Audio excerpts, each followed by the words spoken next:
Welcome back to Season 2 of the Sober Motivation Podcast. Join me, Brad, each week as my guests and I share incredible and powerful sobriety stories.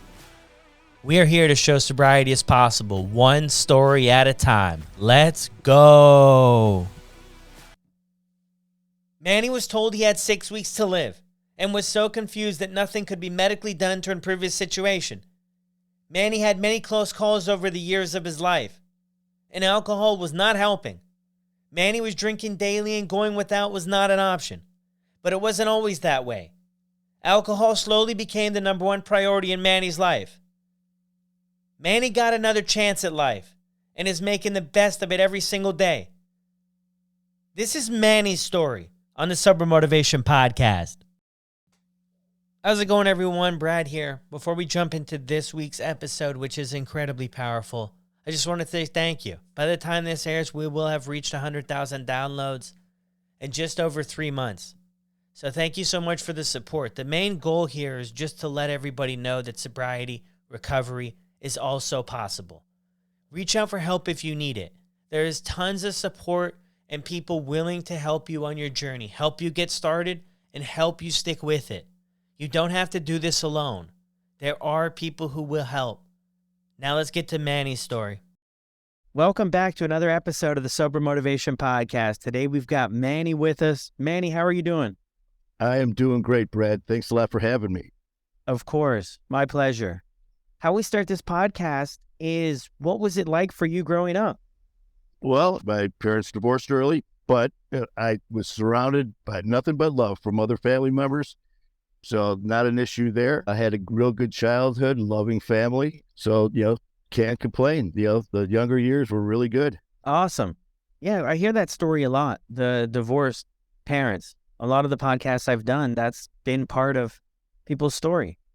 For me, it was almost the opposite because we had such a close-knit family that the rest of the family, just stepped in. And so I was very fortunate in that part. Yeah, no, that's incredible. What was school like for you? School, I was never, ever a good student. I went there. I loved people and socializing and sports. Education, not so much, which reflect on my grades. But mainly sports was my thing instead of taking advantage of the learning curriculum. So, yeah, I wasn't the best of students. Yeah, same here. Same here. So, what was it like for you when you started drinking?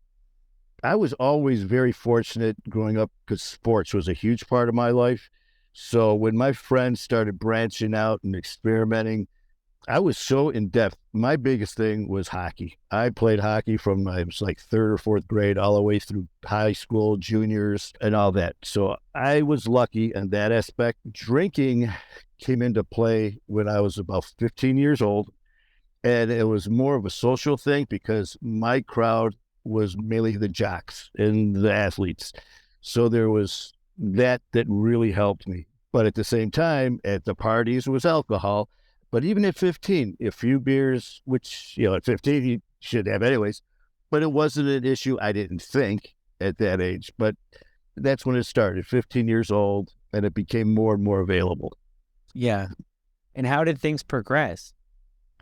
It progressed actually pretty slow with me. I was fortunate. Like I said, I did have a lot of friends in my circle and this is back, I'm 57, but I was an 80s child and all that. So we had marijuana, ecstasy, the the crack cocaine and all that stuff wasn't around yet. But I did have friends that were experimenting, and I was mainly, a few beers here and there at parties, maybe a couple times a month. As I started getting a little older, and this wasn't until after high school, 18, 19, is where I definitely noticed it because I always hung out with an older crowd. Younger, playing sports, I was fortunate and I was good at hockey, and I always was put up a couple levels, so I was always with older people. And so when I was 15, 16, I had friends that were 19, 20. Well, there you go for the alcohol. And then when I'm 19, 20, it just became more and more available, and that's when it definitely became noticeably more of an issue. Yeah. What do you mean by that, noticeably? Well, it went from the weekend party after a hockey game or every other week, something like that. Then it got to be, well, it's the weekend, which meant meet at your buddy's house and, get a case of beer and drink that before you go to the bar. So you don't have to spend as much money, which was a lie because you just drank twice as much there. Then it became, well, it's Wednesday, it's dollar night, it's Friday, it's ladies' night. So these were all just little excuses to go to the bar. And next thing you know, instead of drinking once every couple weeks, it was once or twice a week. And it just started, instead of just a few beers, then a few beers in a shot. It was a evil little process that kind of snuck up. And I didn't even realize it because I didn't think it was a problem at the time because the friends in the circle I was with were all doing the same thing. What was the rest of your life outside of the drinking? What did that look like? It was good. Like I said, my family life, you always hear it with drinking, not always, I shouldn't say that, but people, a lot of times, like people like me, I'm an alcoholic, like to, when the first stages, it's always someone else's fault. Well, I had a bad childhood. Well, I had this and that.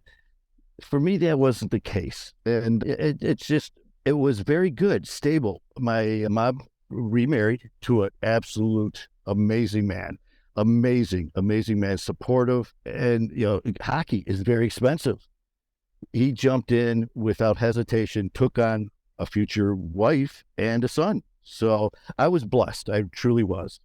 What was the reason you think why you were going out to the bar and why you got wrapped up in this crowd and why it was progressing? I think for me, it was actually the jumping up in the age group that I was in because of sports and all that.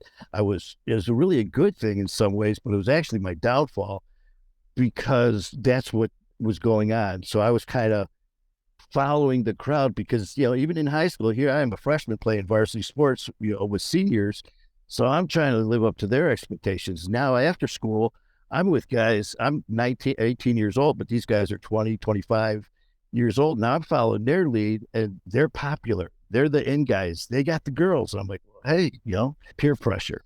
And I didn't think it was an issue, but it sure was. I didn't even realize it. And it just became more and more relevant as the years progressed. Yeah. And what did that look like, though? So you're 18, 19, 20, 25. How did your NHL career go? Well, actually, no, I didn't. But a Michigan boy over here. So, of course, you always hear Michigan State and all that. And the last thing you ever want to hear is Ohio State. Well, I was fortunate enough to actually get a call from a coach from Ohio State, and I was offered a scholarship to come out for athletics. Coach came out, we took care of all the stuff, and unfortunately, I had quite a few injuries throughout my career, even as a young age, and I always had knee issues. Through the training program, I ended up blowing out my knee a few times. Needless to say, it was an athletic scholarship. So that went down the drain. The trainers were great, tried to help. And one of them was like, well, maybe your grades, we can do something. I was like, dude, not my grades. So unfortunately, the downfall was just my body gave out at a young age. And I've had so many injuries and surgeries, but that was the extent of it. I made it to that level and then actually did play juniors and a little bit, beyond that, but no NHL. Well, that's still incredible. I mean, that's a great journey, right? Oh, and yeah, it was, I would have traded it for the world. Yeah. Awesome. So when did things take a turn? I mean, this part, what I'm hearing right now, this part of your drinking career is fairly manageable up here. Yes. Drinking a couple nights a week, your life's probably not completely falling apart at this point. When did this stuff start to take over, or did it start to take over and affect other areas of your life? It did. And that was probably in my early to mid 20s. Probably early 20s is when I noticed it because now I'm 21. I've been drinking since 15, but, got to go to the right place, make sure your ID. But now I'm 21. I can go anywhere, anytime. So there was no stopping me. And alcohol isn't a illegal drug. So in my early 20s, like I said, I was definitely fortunate to be part of a very popular in crowd, the athletes and all that. And we were, party after party after party. And I noticed I always like to have fun. I always like to get the center of attention, just go out there.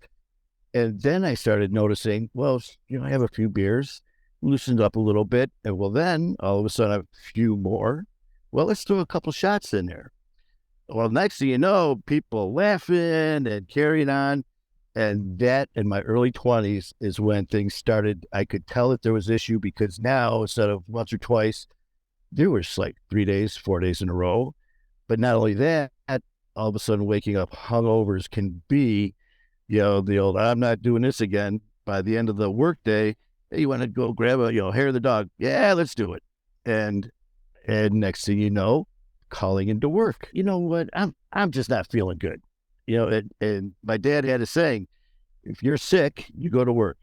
Unless you're dying, then you can go to work a half a day. If you're hungover, you get your butt to work. You did it yourself. But now my drinking was affecting my work, and I started missing days. And so it was a slow process, but it started getting worse. Relationships started not being as thoughtful, as caring, and then not caring about things that I may do, hurting people, and I've always been very sensitive, and now it's more about me and starting to get very selfish. Yeah. Yeah, I hear you on that. The selfish Yeah. part too. Selfish part, yeah, because you're worrying about what's in it for you and when the next one is gonna slide across the bar type deal. Yeah, and that was it too. And the thing is, the more, I mean, you get people that, these are my friends, they're buying you rounds, they're laughing at your stupid jokes. They're the yes people. The really ones that love you are the ones that are, listen, Manny, slow down, man. You're getting a little, you're worrying us a little. Oh, come on, just get off my back. You're just giving me a hard time. You're just, because you can't do it. You're not going out. Where these other people at the bar are feeding right into your needs. And that's where mine just started, more and more. Like I said, now missing work, affecting relationships, missing family functions, which was not me. Christmas, holidays, I'm all in. Well, it's Thanksgiving. I got a stomach ache. You lie to yourself, you lie to family. And that's definitely when I noticed there was an issue. Yeah.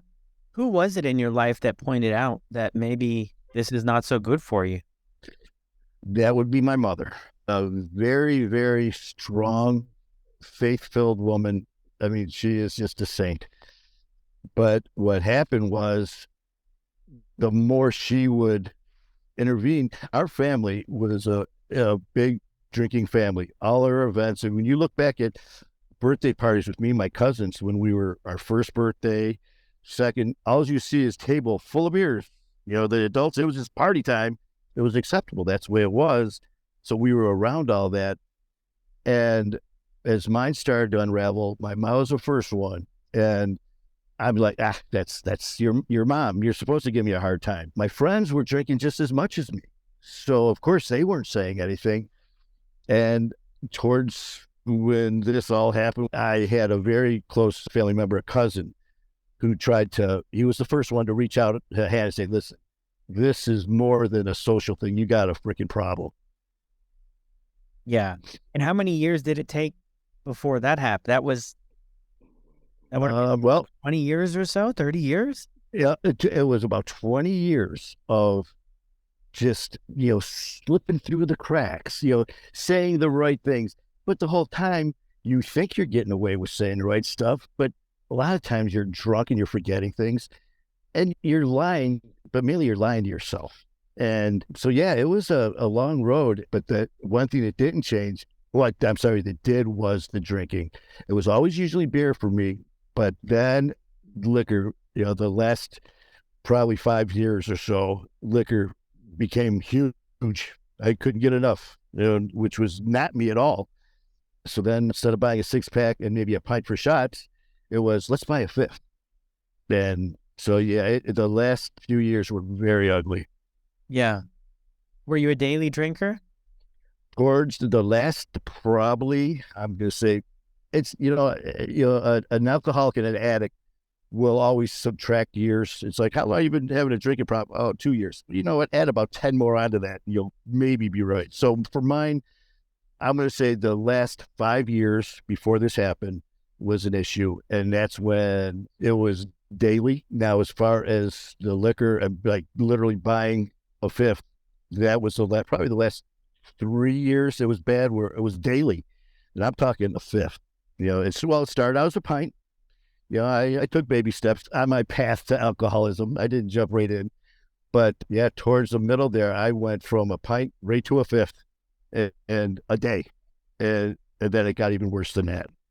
Yeah. So if you tell us 5 years, like you said there, should we add 10? Make this, You know what?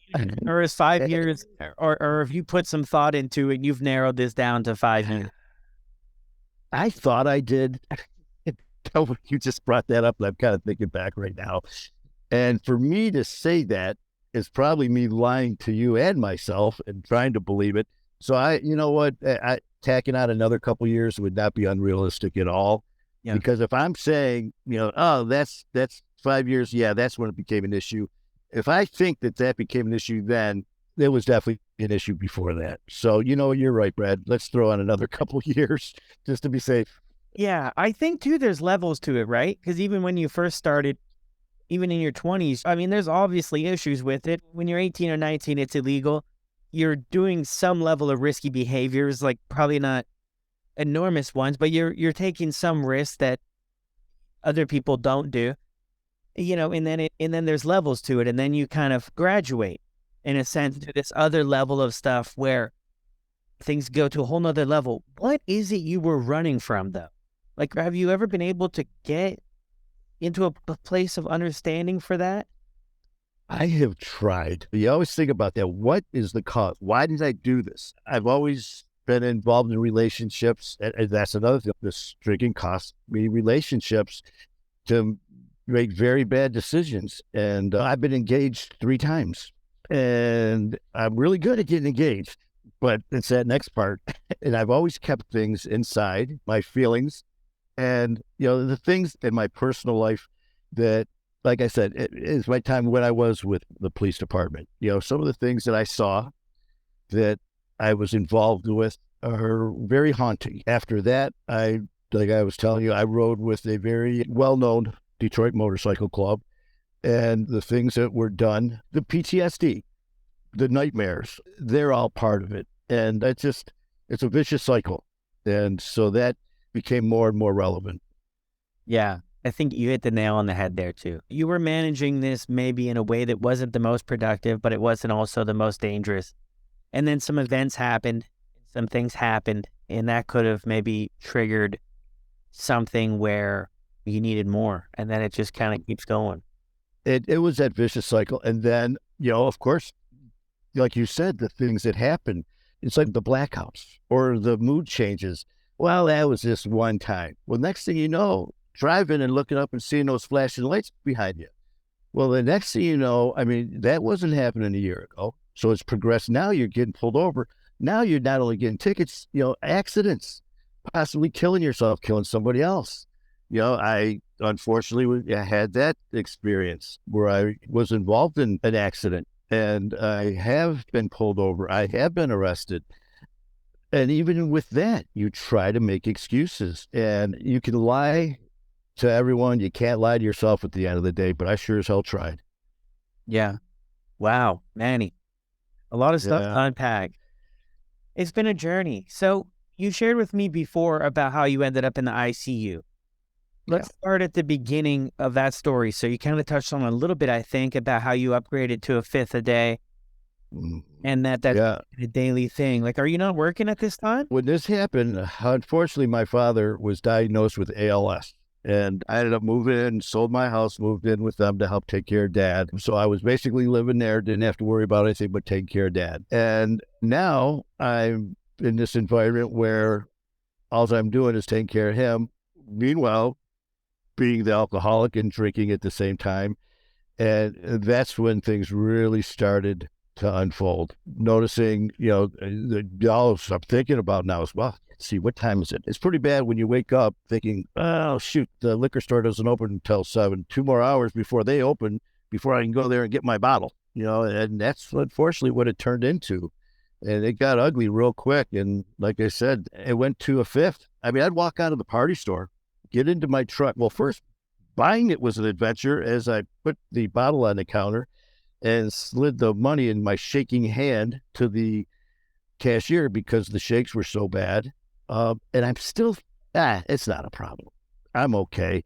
Walk outside in the parking lot and unscrew that cap as soon as I shut the door and take a drink, and still thinking that it's not an issue.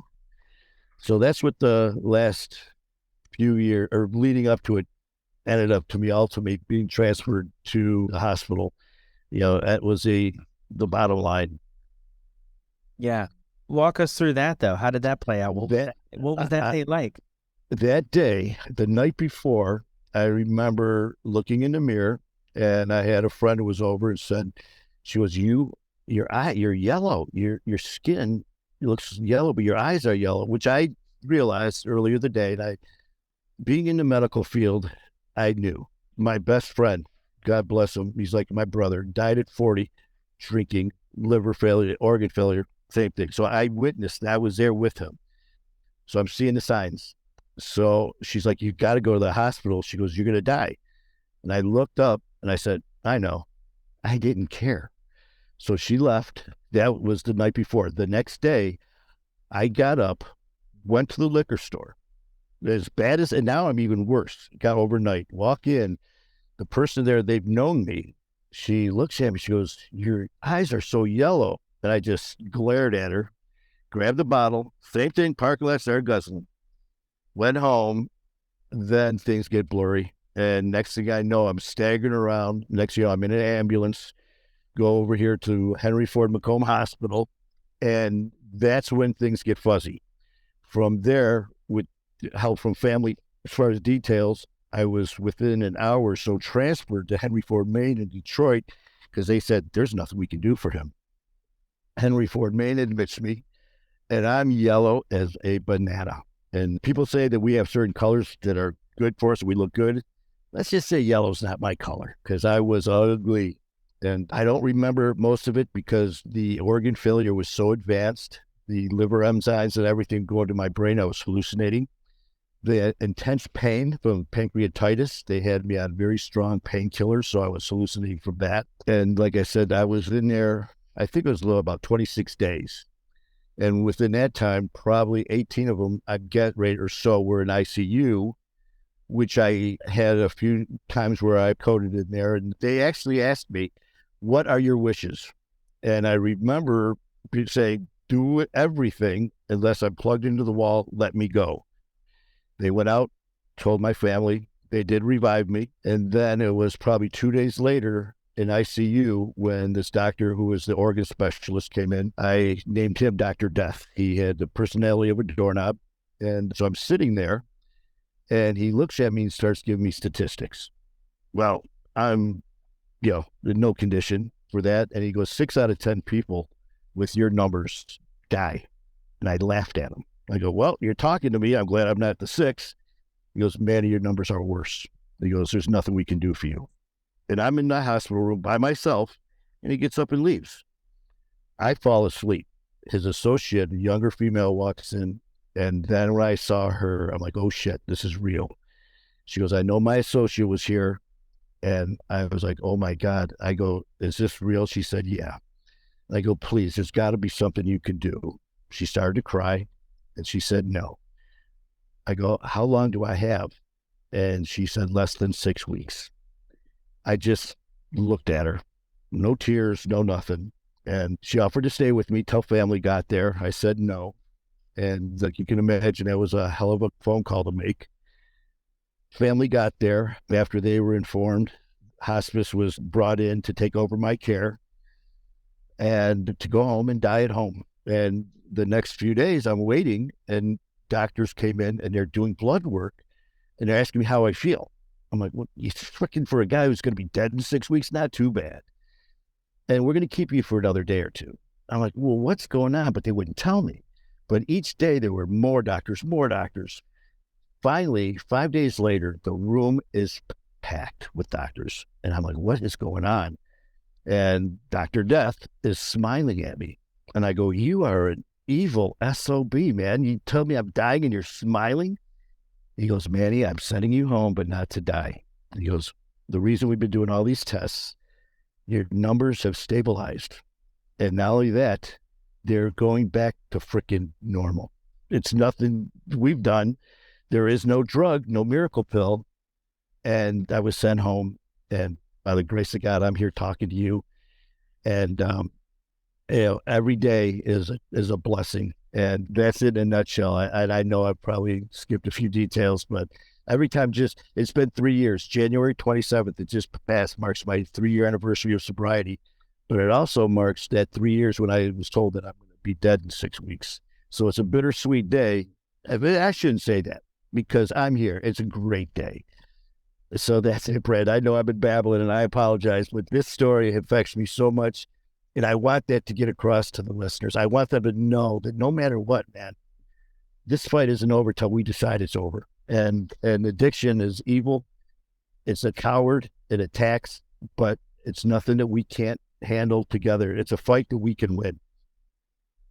Yeah, so true. Powerful story there, Manny. Thank you for sharing that. I'm wondering too, though, I know you were a little bit out of it because everything that was going on. But were you able to comprehend, and how did you feel when that's what you were told of, like 6 weeks? I can only imagine that we always see stuff on TV. We always hear these stories around us about people coming back from stuff, how far advanced the medical field is. How did you feel when they're just like, we have all of these resources to help all these different people, Manny, and we're so advanced, but we don't have anything to help you. We can't help. It was the strangest, most empty, alone feeling that I've ever had in my life. Like I said, for one, I'm in this hospital room by myself. And after the doctor, she left, and I'm sitting there. Like I said, there was no hysteria. There were no tears. I just was staring out the window thinking I'm going to be dead in just over a month. And then when I asked her, I said, please, there's got to be something. And the only thing left was a liver transplant. In order to have a liver transplant, you have to be free from alcohol. I can't remember if it's 6 months or whatever it is, but they put it through to the transplant team, which immediately, he hasn't been sober 2 days. No, he has to wait, which obviously I couldn't. That was my death sentence. But that feeling, you nailed it, Brad. You see it on TV. They walk in, the tumor's malignant. You have less than this, and they call their family, the hugs and tears. When I woke up that morning, I can honestly say I did not think I was going to be told that. And believe it or not, that wasn't the part that scared me. The scariest part, it was at the end when they said I was going to live. But obviously alcohol, I couldn't even look at a bottle. That's the part that scared the hell out of me, because it's like, how am I going to live? That's all I knew was drinking, partying, wild lifestyle. I'm like, this is what's going through my mind instead of, oh my God, I've been given a chance. I'm like, how can I survive without alcohol? And, this is COVID now. This is 3 years ago when COVID shut the world down. So when I got out, I was supposed to have intensive rehab. Well, the world was shut down. So I went to the organizations and they're like, we're closed. If you have suicidal thoughts, go to ER. So I never had any meetings. I never had a sponsor. I never went through any type of organization at all. I had nothing because COVID shut down the world.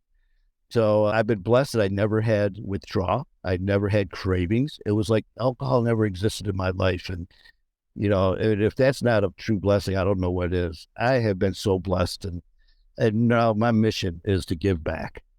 Yeah.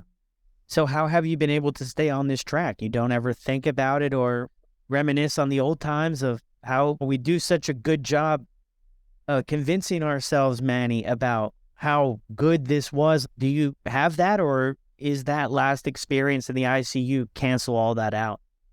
You know what? I'm not even sure if it's that. I can't explain that. But the thing is, I still go out with the crazy lifestyle I had. I was part of that. That was in me, my DNA. Before drinking, it was just part of me, but I still go to the casinos. I still go out and, with, some of the fellas, I still, in some of the same circles. But what do you have? I'll have an Arnold Palmer. And the thing is, there's alcohol all around me. I've been blessed because it doesn't bother me one bit. And, when I first came home from the hospital, I had friends of family who were recovering alcoholics that were, listen, I've been sober for 20 years. You have to get a sponsor. You have to call them once a day. You have to go to meetings at least 5 times a week. You have to do this because you're going to feel withdrawals. You're going to feel panic. And it was 2-3 weeks later, I felt none of that. But the thought of going and sitting in these groups scared the hell out of me. And actually, it was like, that's going to make me want to drink, just the nerves. And so what works for them doesn't necessarily it's going to work for you. And I never had a craving. And I still go out, like I said, casinos, parties, alcohol everywhere. And I'm very blessed and lucky that it doesn't affect me. So what does work for you though? Because like you lived sort of a wreckage past in a sense there, and you've brought up some stuff, the heavy stuff. So have you been, Yeah. how do you work through all of that stuff? Yeah. For me, it's actually stuff that I've done in the past that I'd never even realized how much that did help out. I love training. Hitting the gym is something I've always loved doing. So I'm there, working out quite a bit. And now being part of the group that I formed that's 100% of my life practically is helping others, talking, getting the word out that this isn't anything to be ashamed of, man. This is something that we need to stick together. We're part of an elite group. We are alcoholics and addicts. We understand what we're going through. So what better people to talk to than ourselves?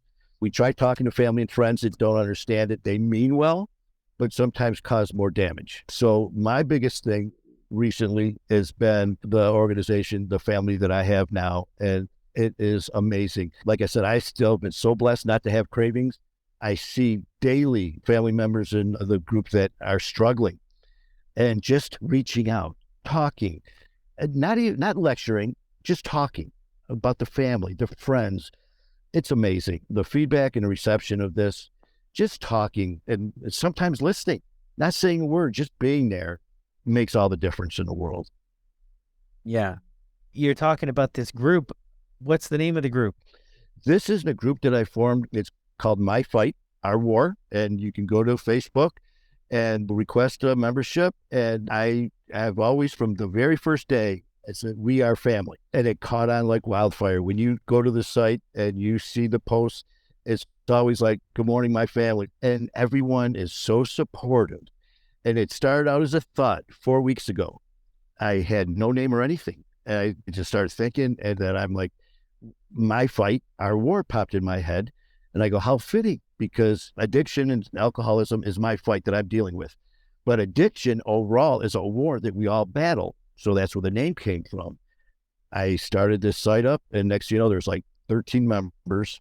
And now it'll be 4 weeks this Friday. And right now we're at 560. And Wow. it is just overwhelming. I have never liked talking to people. I have never liked being in front of a camera. I've never liked being on a microphone, which I know right now you're like, this guy won't shut the hell up. And it is just taking over because this is my life. This is my passion. I am not going to stop until we get the word out that addiction is something that we can fight together, that it's not a death sentence. Yeah. I beat this and others can too. And that's my mission now, just to grow. And then this comes back to you, Brad. You guys, I reached out to you and you open arms brought me in, and just seeing your format, listening to your podcast, it's like, okay, Manny, it's time to step up or shut up. And so I thank you for that, because if it wasn't for you, Sober School, Sober Motivation, you guys were the first step in putting me where I am right now. And so I appreciate that from the bottom of my heart. Yeah, I love all this, buddy. Thank you. Thank you so much. It helps to hear that things make a difference, right? And I'm a firm believer too that community changes everything. Getting connected with other people that are on the journey or been through the journey can be so powerful, because when we're wrapped up in it, we feel like, or should I say, I felt like I was the only person who was burning his life to the ground, and no one around me understood. And once I got out of my own way and started to ask for help, I started to meet other people who had burned their life to the ground.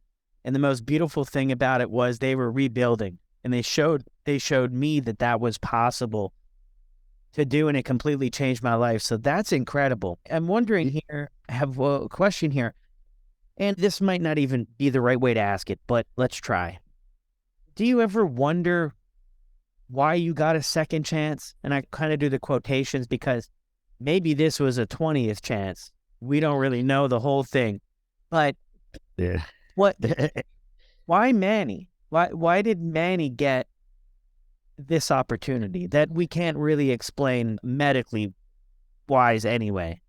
Yeah, and the thing is, it's so funny you said that about, is this the first? It's not the first. I have been blessed. A very good friend, and he's like their family to me. Unfortunately, their son lost his battle with addiction and died.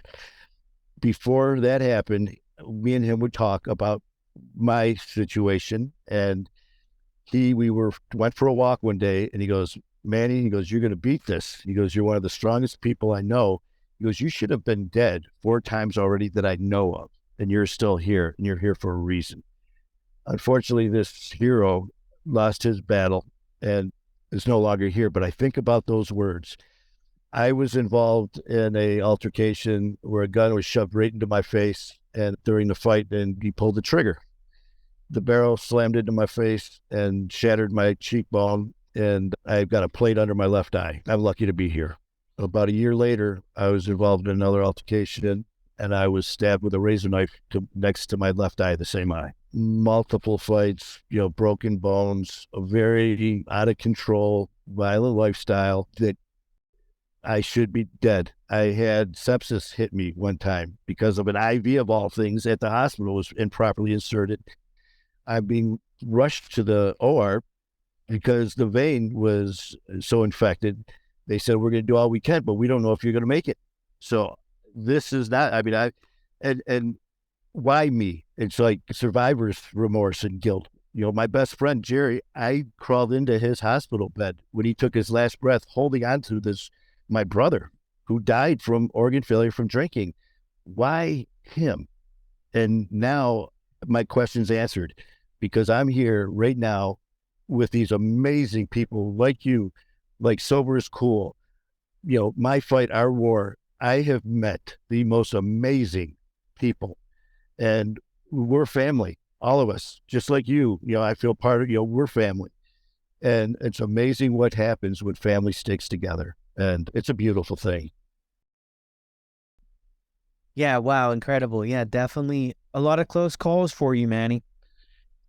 Yeah. I don't know if you're familiar with the Detroit area. There's a center called the Father Solanas Casey Center in Detroit. And actually, I'm sitting on Mount Elliott. I was just there before our interview started, where I go and I pray quite a bit. And my faith is just as I am so blessed. And I was here about 3.5 weeks ago when this all started, praying. And, they say sometimes things happen and you're blessed with the hand of God. And the feeling that I have, like I said, after you guys realize there's something to this, and the feeling of the inner peace from helping people, starting this and being part of the solution, not part of the problem, is just overwhelming. And I'm trying to get sleep. I sleep maybe 2 hours a night. I'm on the phone because I've got family members part of the group that are from the Netherlands, Holland, New Zealand, Ireland, that are part of this, that are contacting me, talking to me. And I'm just amazed and grateful. And again, I know a broken record. It all stems from it could be that one person. And that was you. And that was Sober is Cool. And so you did that for me. It's my time to step up with My Fight, Our War. And just like I was telling you, man, if there's any way that we could help out and do our part, I'd be honored and grateful for you. Yeah, of course. I love that. Yeah, it's all about giving back. Yeah. Service, helping other people see that there's hope. That was my whole motivation behind starting this and starting everything, is to never wanted people to feel so alone or so trapped or so hopeless like I did. So I wanted to deliver something that people could maybe hear their story, or a little bit of something that they could relate to, that they're like, hey, if so-and-so can do this, like maybe it's possible for me. And that's what as to with sharing stories, and especially your story, so powerful and everything, and then coming out the other side. And 3 years later without it, when going through it, that was probably just a long lost thought, maybe somewhere on another planet, that this could ever be possible. And it's really strange too, because I've been having a lot of these conversations, and a lot of people are sharing about this window of opportunity that's coming up. You know, like this window kind of opened up and they climbed through it at the right time. And it's making me think about all this, because a lot of us relate our sobriety or our recovery after a rock bottom incident, right? So we're like, I hit a rock bottom and then I got sober. And that works. I mean, that's some people's story, but I'm hearing this other story where this window just opened up and people just went through it. It's just interesting. Oh, and you know how you hear those stories that it literally happened overnight, and people like me are like, yeah, still that doesn't happen. I'm living proof, man. Yeah, that's the truth. Well, buddy, it's been a blast, man. I really appreciate you coming on here and sharing your story. Oh, well, I tell you what, man, this is the first podcast I've done in my life, and I would not trade it for anything. I thank God I did it with you. Another incredible episode. Huge shout out to Manny for sharing his story. And if you want to be part of his community, be sure to check out his group. Wow. Kind of out of words on this one, to be honest. Manny got another chance, and he's making the best of it. Thank you so much again, Manny, for sharing your story on the Sober Motivation Podcast. We'll see you next time.